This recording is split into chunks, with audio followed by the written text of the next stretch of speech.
Belagavi DCC bank Jolle ಅವಿರೋಧ ಅಧ್ಯಕ್ಷ ರಾಜು ಕಾಕೆಗೆ ಅಚ್ಚರಿ ಉಪಾಧ್ಯಕ್ಷ 10-11-2025 ಜಿಲ್ಲೆಯ ಪ್ರತಿಷ್ಠಿತ ಸಂಸ್ಥೆಗಳಲ್ಲೊಂದಾದ ಬೆಳಗಾವಿಯ ಜಿಲ್ಲಾ ಕೇಂದ್ರ ಸಹಕಾರಿ ಬ್ಯಾಂಕ್ ಅಂದರೆ ಡಿಸಿಸಿ ಬ್ಯಾಂಕ್ ಅಧ್ಯಕ್ಷ ಮತ್ತು ಉಪಾಧ್ಯಕ್ಷರ ಚುನಾವಣೆಯು ರಾಜಕೀಯ ವಲಯದಲ್ಲಿ ತೀವ್ರ ಕುತೂಹಲ ಮೂಡಿಸಿದ್ದು, ನಿರೀಕ್ಷೆಯಂತೆ ಮಾಜಿ ಸಂಸದ ಅಣ್ಣಾ ಸಾಹೇಬ್ ಜೊಲ್ಲೆ ಅವರು ಸರ್ವಾನುಮತದಿಂದ ಅವಿರೋಧವಾಗಿ ಬ್ಯಾಂಕ್ನ ನೂತನ ಅಧ್ಯಕ್ಷರಾಗಿ ಆಯ್ಕೆಯಾಗಿದ್ದಾರೆ. ಇದೇ ವೇಳೆ ಕಾಗವಾಡ ಶಾಸಕ ರಾಜು ಕಾಗೆ ಅವರು ಉಪಾಧ್ಯಕ್ಷರಾಗಿ ಆಯ್ಕೆಯಾಗಿದ್ದು, ಇದು ರಾಜಕೀಯ ಲೆಕ್ಕಾಚಾರದಲ್ಲಿ ಅಚ್ಚರಿಯ ಆಯ್ಕೆ ಎಂದು ಪರಿಗಣಿಸಲಾಗಿದೆ. ನೂತನ ಅಧ್ಯಕ್ಷ ಉಪಾಧ್ಯಕ್ಷರಿಗೆ ಬ್ಯಾಂಕಿನ 13 ನಿರ್ದೇಶಕರು ಬೆಂಬಲ ಘೋಷಿಸಿ ಈ ಆಯ್ಕೆಯನ್ನು ಅಧಿಕೃತಗೊಳಿಸಿದರು. ಜಿಲ್ಲಾ ಉಸ್ತುವಾರಿ ಸಚಿವ ಸತೀಶ್ ಜಾರಕಿಹೊಳಿ ಅವರು ಮಾತನಾಡಿ, ಸಹಕಾರಿ ಕ್ಷೇತ್ರದಲ್ಲಿ ಅಪಾರ ಅನುಭವ ಹೊಂದಿರುವ ಜೊಲ್ಲೆ ಅವರನ್ನು ಅಧ್ಯಕ್ಷರನ್ನಾಗಿ ಆಯ್ಕೆ ಮಾಡಲಾಗಿದೆ. ಶಾಸಕ ರಾಜು ಕಾಗೆ ಅವರನ್ನು ಉಪಾಧ್ಯಕ್ಷರನ್ನಾಗಿ ಆಯ್ಕೆ ಮಾಡುವ ನಿರ್ಧಾರಕ್ಕೆ ಎಲ್ಲ ಸದಸ್ಯರ ಸಹಕಾರವಿದೆ. ಸದ್ಯ ರಾಜ್ಯದಲ್ಲಿ 3ನೇ ಸ್ಥಾನದಲ್ಲಿರುವ ಈ ಬ್ಯಾಂಕ್ ಅನ್ನು ಎಲ್ಲರ ಸಹಕಾರದೊಂದಿಗೆ ಪ್ರಥಮ ಸ್ಥಾನಕ್ಕೆ ತರುವುದೇ ನಮ್ಮ ಗುರಿ ಎಂದು ಸ್ಪಷ್ಟಪಡಿಸಿದರು. ರಾಜಕೀಯ ಅಧಿಕಾರ ಹಂಚಿಕೆಯ ಸೂತ್ರವನ್ನು ಬಹಿರಂಗಪಡಿಸಿದ ಸಚಿವರು ಮೊದಲ 30 ತಿಂಗಳು ಬಿಜೆಪಿ ಬೆಂಬಲಿತರು ಅಧ್ಯಕ್ಷರಾಗಿ, ಕಾಂಗ್ರೆಸ್ ಬೆಂಬಲಿತರು ಉಪಾಧ್ಯಕ್ಷರಾಗಿ ಕಾರ್ಯನಿರ್ವಹಿಸಲಿದ್ದಾರೆ. ನಂತರದ 30 ತಿಂಗಳ ಅವಧಿಗೆ ಕಾಂಗ್ರೆಸ್ನವರು ಅಧ್ಯಕ್ಷರಾಗಿ, ಬಿಜೆಪಿ ಬೆಂಬಲಿತರು ಉಪಾಧ್ಯಕ್ಷರಾಗಿರುತ್ತಾರೆ ಎಂದು ತಿಳಿಸಿದರು. ಇದೇ ವೇಳೆ ಕಬ್ಬು ಕಟಾವಿಗೆ ಕೆಲಸಗಾರರ ಅಗತ್ಯವಿರುವುದರಿಂದ ಠೇವಣಿಯ ಹಣವನ್ನು ಹಿಂಪಡೆದಿರುವ ಜನರು ಮತ್ತೆ ಹಣವನ್ನು ಬ್ಯಾಂಕಿನಲ್ಲಿ ಠೇವಣಿ ಇಡಲಿದ್ದಾರೆ ಎಂಬ ವಿಶ್ವಾಸವನ್ನು ವ್ಯಕ್ತಪಡಿಸಿದರು.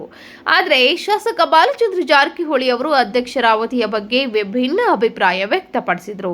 ಇದು 30 ತಿಂಗಳ ಆಯ್ಕೆಯಲ್ಲ. ಸಹಕಾರಿ ರಂಗದಲ್ಲಿ ಅಣ್ಣಾ ಸಾಹೇಬ್ ಜೊಲ್ಲೆ ಅವರ ಅನುಭವದ ಹಿನ್ನೆಲೆಯಲ್ಲಿ ಎಲ್ಲರ ವಿಶ್ವಾಸವನ್ನು ಗಳಿಸಿ ಅವರು ಸತತ 5 ವರ್ಷಗಳ ಕಾಲ ಅಧ್ಯಕ್ಷರಾಗಿ ಮುಂದುವರಿಯುತ್ತಾರೆ ಎಂದು ಘೋಷಿಸಿದರು.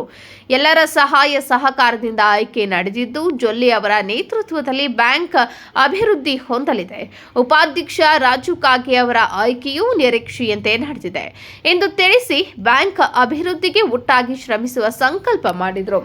ನೂತನ ಅಧ್ಯಕ್ಷ ಅಣ್ಣಾ ಸಾಹೇಬ್ ಜೊಲ್ಲೆ ಅವರು ಮಾತನಾಡಿ, ಜಾರಕಿಹೊಳಿ ಸಹೋದರರು ನುಡಿದಂತೆ ನಡೆದು ನನ್ನನ್ನು ಅಧ್ಯಕ್ಷರನ್ನಾಗಿ ಆಯ್ಕೆ ಮಾಡಿದ್ದಾರೆ. ರೈತರ ಸಾಲದ ಜೊತೆಗೆ ಇತರೆ ಎಲ್ಲ ಕ್ಷೇತ್ರಗಳಲ್ಲೂ ಸಾಲವನ್ನು ನೀಡಿ ಬ್ಯಾಂಕನ್ನು ರಾಜ್ಯದಲ್ಲಿ ನಂಬರ್ 1 ಮಾಡುವ ಉದ್ದೇಶವಿದೆ. ಗ್ರಾಹಕರು ನಮ್ಮ ಮೇಲೆ ವಿಶ್ವಾಸವಿಟ್ಟು ಹಿಂಪಡೆದ ಠೇವಣಿ ಹಣವನ್ನು ಮರಳಿ ಬ್ಯಾಂಕಿನಲ್ಲಿ ಇಡಬೇಕು ಎಂದು ಮನವಿ ಮಾಡಿದರು. ಇದೇ ವರ್ಷ ಬ್ಯಾಂಕಿನ 100 ವರ್ಷಗಳ ಸಂಭ್ರಮವನ್ನು ಆಚರಿಸಲಾಗುವುದು ಎಂದು ತಿಳಿಸಿದರು. ನೂತನ ಉಪಾಧ್ಯಕ್ಷ ಹಾಗೂ ಶಾಸಕ ರಾಜು ಕಾಗೆ ಅವರು ಮಾತನಾಡಿ, ನಾನು ವಯಸ್ಸು ಮತ್ತು ಶಿಕ್ಷಣದಲ್ಲಿ ಹಿರಿಯನಿದ್ದು ಸಹಕಾರಿ ಸಂಘದ ಬೆಳವಣಿಗೆಗಾಗಿ ಪರ ವಿರೋಧ ಎನ್ನದೆ ಎಲ್ಲರನ್ನೂ ವಿಶ್ವಾಸಕ್ಕೆ ತೆಗೆದುಕೊಂಡು ಪ್ರಾಮಾಣಿಕವಾಗಿ ಕೆಲಸ ಮಾಡ್ತೇನೆ ಎಂದು ಭರವಸೆ ನೀಡಿದರು. ಈ ಸಂದರ್ಭದಲ್ಲಿ ಶಾಸಕರಾದ ಗಣೇಶ್ ಹುಕ್ಕೇರಿ, ವಿಶ್ವಾಸ್ ವೈದ್ಯ, ಕಿತ್ತೂರು ಶಾಸಕ ಬಾಬಾ ಸಾಹೇಬ್ ಪಾಟೀಲ್, ಬೆಳಗಾವಿಯ ಉತ್ತರ ಶಾಸಕ ರಾಜು ಶೇಟ್, ಎಂಎಲ್ಸಿ ಚನ್ನರಾಜ್ ಹಟ್ಟಿಹೊಳಿ ಸೇರಿದಂತೆ ನಿರ್ದೇಶಕರಾದಂತಹ ಮಹಾಂತೇಶ್ ದೊಡ್ಡಗೌಡರ್, ಅರವಿಂದ್ ಪಾಟೀಲ್, ನೀಲ್ಕಂಠ ಕಪ್ಪಲಗುದ್ದಿ, ನಾನಾ ಸಾಹೇಬ್ ಪಾಟೀಲ್, ವಿಶ್ವನಾಥ್ ಮಾಮ್ನಿ, ಅಮರನಾಥ್ ಜಾರಕಿಹೊಳಿ, ರಾಹುಲ್ ಜಾರಕಿಹೊಳಿ, ಅಪ್ಪ ಸಾಹೇಬ್ ಕುಲ್ಗಡೆ, ಮಾಜಿ ಶಾಸಕ ಶ್ಯಾಮ್ ಘಾಟ್ಗೆ, ಲಕ್ಷ್ಮಣರಾವ್ ಚಿಂಗಳೆ ಮತ್ತು ಅಧ್ಯಕ್ಷ ಉಪಾಧ್ಯಕ್ಷರ ಬೆಂಬಲಿಗರು ಹಾಗೂ ಸಹಕಾರಿ ಬಂಧುಗಳು ಉಪಸ್ಥಿತರಿದ್ದು ಸಂಭ್ರಮದಲ್ಲಿ ಭಾಗಿಯಾದರು. ಇವತ್ತಂದ್ರೆ ಬೆಳಗಾವಿ ಜಿಲ್ಲಾ ಡಿಸಿಸಿ ಬ್ಯಾಂಕ್ ಅಧ್ಯಕ್ಷ ಉಪಾಧ್ಯಕ್ಷ ಚುನಾವಣೆ ಇತ್ತು. ಇವತ್ತು ಜಿಲ್ಲಾ ಉಸ್ತುವಾರಿ ಮಂತ್ರಿಯವರ ಅಂದ್ರೆ ಆದೇಶ ಮೇರೆಗೆ ಅವ್ರ ಜೊತೆ ಚರ್ಚೆ ಮಾಡಿ ಎಲ್ಲ ನಮ್ಮ ಆಡಳಿತ ಮಂಡಳಿ 13 ಜನ ಸದಸ್ಯರನ್ನ ಜೊತೆ ಚರ್ಚೆ ಮಾಡಿ ಇವತ್ತು ತಮಗೂ ಅವರಿಗೆ ಪ್ರೆಸ್ ಕಾನ್ಫರೆನ್ಸ್ ಹೇಳಿದ್ದಾರೆ. ಅಂದರೆ ಅಧ್ಯಕ್ಷ ಸ್ಥಾನಕ್ಕೆ ಸನ್ಮಾನ್ಯ ಅಣ್ಣಾ ಸಾಹೇಬ್ ಜೊಲ್ಲೆ ಅವರು, ಉಪಾಧ್ಯಕ್ಷ ಸ್ಥಾನಕ್ಕೆ ಕಾಗವಾಡ ಶಾಸಕರ ಮಾನ್ಯ ರಾಜು ಕಾಗೆ ಅವ್ರನ್ನ ನಾಮಿನೇಷನ್ ಮಾಡಿದ್ವಿ. 2 ನಾಮಿನೇಷನ್ ಬಂದವ್ರಿ. ಅಂದರೆ 2 ಅವಿರೋಧ ಆಯ್ಕೆ ಆದಂಗೆ ಅಂತೇಳಿ ಅಂದರು. 3 ಗಂಟೆಗೆ ಅದರದೊಂದು ಮೀಟಿಂಗ್ ಆಗ್ತೈತಿ. ಅದಕ್ಕೆ ನಾವೆಲ್ಲ ಚುನಾವಣೆಗಿಂತ ಮುಂಚೆನೂ ಮಾಧ್ಯಮ ಸ್ನೇಹಿತರ ಮುಖಾಂತರ ಜಿಲ್ಲೆ ಜನತೆಗೆ, ರೈತರಿಗೆ, ಗ್ರಾಹಕರಿಗೆ, ನೌಕರಸ್ಥರಿಗೆ ಏನು ಭರವಸೆ ಕೊಟ್ಟಿದ್ದೆ ಅಂದ್ರೆ ಡಿಸಿಸಿ ಬ್ಯಾಂಕ್ ನಮ್ಮದ ಗುಂಪಿಂದ ಅಂದ್ರೆ ನಾವು ಜೊಲ್ಲೆ ಅವ್ರು ಕೂಡಿ ಏನೊಂದು ಪ್ಯಾನಲ್ ಮಾಡಿದ್ದೀವಿ. ಆ ಗುಂಪಿಗೆ ಬಹುಮತ ಬರ್ತೈತಿ. ಅಧ್ಯಕ್ಷ ಉಪಾಧ್ಯಕ್ಷ ನಮ್ಮವ್ರು ಆಗ್ತಾರೆ ಮೊದಲು ಹೇಳಿದ್ದು. ಅದೇ ಪ್ರಕಾರ ನಾವು ಅವಾಗ ಒಂದು ಮಾತು ಕೊಟ್ಟಿದ್ದು, ಅಧ್ಯಕ್ಷ ಸ್ಥಾನ ಉಪಾಧ್ಯಕ್ಷ ಸ್ಥಾನ 2 ನಾವು ಲಿಂಗಾಯತ ಸಮುದಾಯಕ್ಕೆ ಕೊಡ್ತು ಅಂದಿದ್ದು.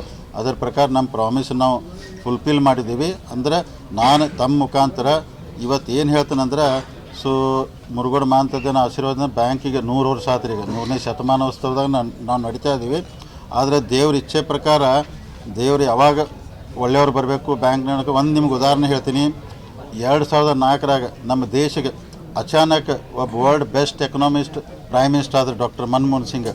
ಇವತ್ತು ನಮ್ಮ ಬ್ಯಾಂಕಿಗೆ ಬೆಸ್ಟ್ ಆರ್ಥಿಕ ತಜ್ಞರು ಎಕನಾಮಿಸ್ಟ್ ಅಂತಂದರೂ ತಪ್ಪಾಗಲಿಕ್ಕಿಲ್ಲ ಅಣ್ಣಾಸಾಹೇಬ್ ಜೊಲ್ಲೆ ಅವರಿಗೆ ಮುರುಗೋಡು ಮಹಾಂತಜನ ಆಶೀರ್ವಾದದಿಂದ ಅಧ್ಯಕ್ಷ ಆಗುವಂಥ ಅವಕಾಶ ಸಿಕ್ತಂದ್ರೆ ಇಟ್ಟು ದಿವಸ ಎಲ್ಲರೂ ಬ್ಯಾಂಕ್ನಾಗ ಕೂತು ರಾಜಕಾರಣ ಮಾಡಿ ಬ್ಯಾಂಕ್ ನಡೆಸ್ತಿದ್ರು. ಆದರೆ ಇವತ್ತೊಬ್ರು ನಮಗೆ ಇಂಥ ಅಧ್ಯಕ್ಷ ಸಿಕ್ಕಾರಲ್ಲ ರೀ.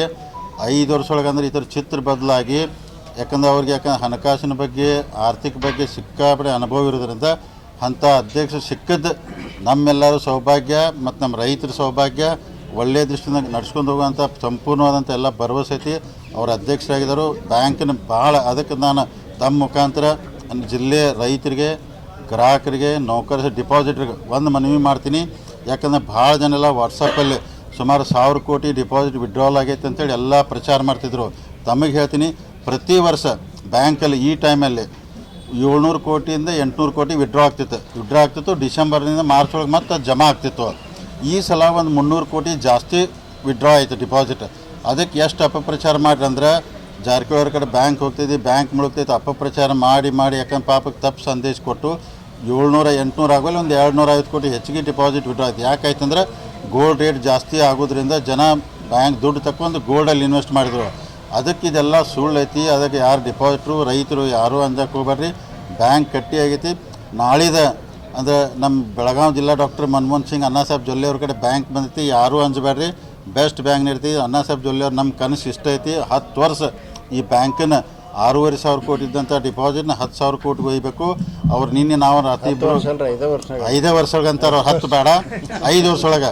ಆಮೇಲೆ ನಿನ್ನ ರಾತ್ರಿ ನಾವು ಕುಂತು ಮಾತಾಡಿದಾಗ ಅವ್ರು ಅದ ಅಂದ್ರೆ ಮಂಗಳೂರದಾಗ ಅಂದರೆ DCC ಬ್ಯಾಂಕ್ ರಾಜ್ಯದಾಗ ನಂಬರ್ 1 ಐತಿ. ನಾವು ಮೊದಲು ನಮ್ಮ ಕರ್ನಾಟಕ DCC ಬ್ಯಾಂಕ್ ನಂಬರ್ 1 ಮಾಡುವಂಥ ಇಂಥ ಅನೇಕ ಇದನ್ನೆಲ್ಲ ಅಂದರೆ ಯೋಜನೆ ಇಟ್ಕೊಂಡು ಮಾಡಿದಾರು. ಅದಕ್ಕೆ ನಾವೆಲ್ಲರೂ ಉಸ್ತುವಾರಿ ಸಚಿವರು, ಎಲ್ಲರೂ ಶಾಸಕರು, ಜಿಲ್ಲೆ ಶಾಸಕರು ಎಲ್ಲರೂ ಸಹಕಾರ ಕೊಡ್ತಂದಿದ್ರು. ಅದಕ್ಕೆ ಚುನಾವಣೆ ನಾವು ಮಾಡೋದಿದ್ದು ಜೋರಾಗಿ ಚುನಾವಣೆ ಮಾಡಿದೆವು. ಚುನಾವಣೆ ಮುಗಿತು. ಈಗೆಲ್ಲನೂ ವಿಶ್ವಾಸ ತೊಗೊಂಡು ಚಲೋ ಬ್ಯಾಂಕ್ ನಡಿ ಬೆಳಗಾವಿ ಜಿಲ್ಲೆ ರೈತರಿಗೆ, ಗ್ರಾಹಕರಿಗೆ, ನೌಕರ ಒಳ್ಳೆ ಆಗುವಂಥ ಪ್ರಾಮಾಣಿಕ ಪ್ರಯತ್ನ ನಾವು ಮಾಡ್ತೀವಿ.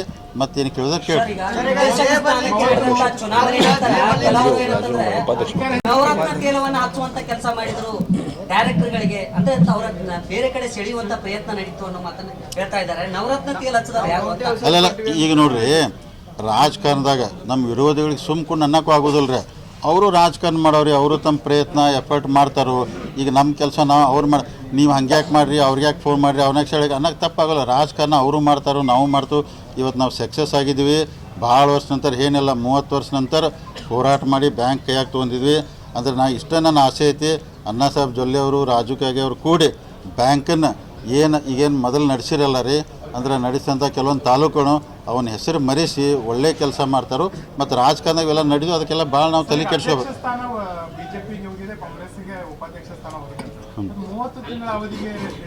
ಇಲ್ಲ ಆ ಥರ ಇಲ್ಲ. ಈಗ ಸದ್ಯಕ್ಕೆ ನೋಡಿ ನಾವು ಏನು ಮಾಡಿದಂದ್ರೆ, ಒಂದು ಅಧ್ಯಕ್ಷ ಸ್ಥಾನ ನೋಡಿ ಹೋದ ಸಲ ನಾವು 13 ಜನ BJP ಡೈರೆಕ್ಟ್ ಇದ್ದರು. ಉಸ್ತುವಾರಿ ಸಚಿವರು ಹೇಳಿದ್ರೆ ಅಪ್ಪಸಾಬ್ ಕುಲಗೋಡೆ ಅವ್ರನ್ನ ಕಾಂಗ್ರೆಸ್ ಅವ್ರನ್ನ ಅಧ್ಯಕ್ಷ ಮಾಡಿದ್ವು. ನಮ್ಮ ಸೀಟ್ ಹೆಚ್ಚಿದ್ರು. ಇವತ್ತು ಲೆಕ್ಕ ಪ್ರಕಾರ ಮಾಡ್ಕೋತಾರೆ 8 ಹೋದಿವಿ ನಾವು. ಅಂದರೆ BJP 8, ಕಾಂಗ್ರೆಸ್ 8. ಇವತ್ತು ಅವ್ರು ಏನು ಹೇಳಿದ್ರೆ ಅಧ್ಯಕ್ಷ ಸ್ಥಾನ ನಾವು ಇಟ್ಕೋತೀವಿ ಅಂತ ಅವ್ರಿಗೆ ವಿನಂತಿ ಮಾಡ್ಕೊಂಡು ಹ್ಞೂ ಅಂದರು. ಉಪಾಧ್ಯಕ್ಷ ಸ್ಥಾನ ಅವ್ರು ಇಟ್ಕೋತಂದ್ರೆ ಇಟ್ಕೊಂಡು ಅಂಡರ್ಸ್ಟ್ಯಾಂಡಿಂಗ್ ಇದ್ರಾಗ ನೋಡಿರಿ. ಈ ಕಾಂಗ್ರೆಸ್ BJP ಅದು ಬರೋದಿಲ್ಲ, ಕೋಆಪರೇಟಿವ್ ಇರ್ತೈತಿ. ನಾವು ಯಾವ ಅಂಡರ್ಸ್ಟ್ಯಾಂಡಿಂಗ್ ಮಾಡ್ಕೊಂಡಿಲ್ಲ. ಬ್ಯಾಂಕ್ ಚಲೋ ನಡೆಯೋ ವಿಚಾರದಾಗ ಐತಿ. ಸೊ ಅಣ್ಣಾಸಾಹೇಬ್ ಚಲೋ ಅಲ್ಲ, ಅಣ್ಣಾಸಾಹೇಬ್ ಜೊಲ್ಲೆ ನಡೆಸಿದ್ರೆ 10 ವರ್ಷ ಅವರೇ ಇರಲ್ರಿ, ಯಾರು ಬೇಡ.